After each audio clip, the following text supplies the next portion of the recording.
নাটকীয়তা এবং জল্পনা কল্পনার অবসান ঘটিয়ে শেষ পর্যন্ত বিপিএল আজকে মাঠে গড়িয়েছে। তবে প্রথম ম্যাচেই এত বড় একটা যে রেকর্ড হবে এটা কিন্তু কেউ ভাবেনি।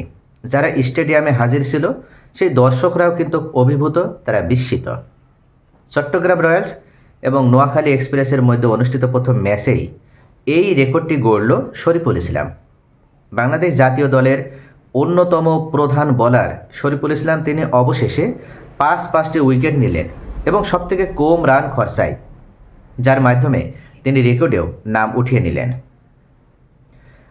9 রানের ব্যবধানে, অর্থাৎ মাত্র 9 রান খরচায় তিনি এই 5টি উইকেট উঠালেন এবং সবথেকে গুরুত্বপূর্ণ উইকেট ছিলেন মোহাম্মদ নবীর ছেলে ইসাখিলের উইকেটটা, এবং এই উইকেট দিয়েই তিনি শুরু করেন এবং শেষ পর্যন্ত একের পর এক উইকেট নিতে থাকেন। যদি এক মুহূর্তে মনে হচ্ছিল যে নোয়াখালী এক্সপ্রেসের রান আজকে হয়তো 200-র কাছাকাছি হবে, কেননা সৌম্য সরকার এবং ইসাখিল তারা যেভাবে ব্যাট করছিল তাতে 4 ওভারেই রান কিন্তু 40+ হয়ে যায় এবং 5 ওভারে রান 49, তখনও কিন্তু উইকেট শূন্য।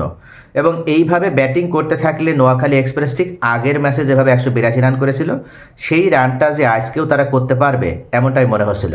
আর যদি এটা হয় তাহলে চট্টগ্রাম রয়্যালসের জন্য এই রান শেষ করে জেতাটা অত্যন্ত কষ্টকর একটা বিষয় হয়ে যেত।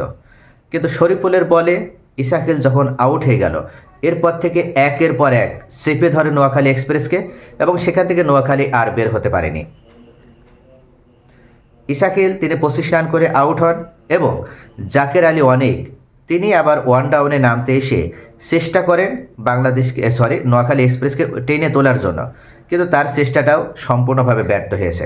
জাকের আলী অনেকও 23 রান করেন এবং চট্টগ্রামের বোলিং আক্রমণে শরীফুল ইসলামের পাশাপাশি আরও একজন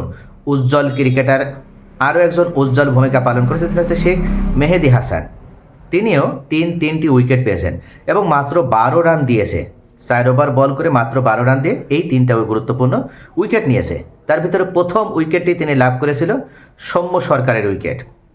সরাসরি ক্লিন বোল্ড, অর্থাৎ সৌম্য সরকারকে বিভ্রান্ত করে তিনি ক্লিন বোল্ড করেছিল এবং এর পরপরই সৌম্য সরকার আউট হয়ে যাওয়ার পরে এক প্রকার ছন্দপতন হয় নোয়াখালী এক্সপ্রেসের এবং একের পর এক তারা উইকেট হারাতে থাকে, যদিও শেষ পর্যন্ত 126 রানের ভিতরে অল আউট হয়ে যায় নোয়াখালী এক্সপ্রেস।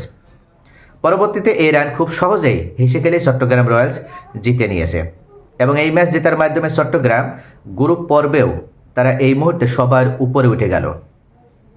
রাজশাহী ওয়ারিয়র্স সবার উপরে ছিল, কিন্তু চট্টগ্রাম রয়্যালস 8 খেলায় এখন তাদেরও পয়েন্ট 12, রাজশাহীরও সমান 12 পয়েন্ট। তবে রান রেটের দিক থেকে এগিয়ে থাকায় চট্টগ্রাম রয়্যালস এই মুহূর্তে গ্রুপ পর্বে, অর্থাৎ গ্রুপে সবার উপরে অবস্থান করছে।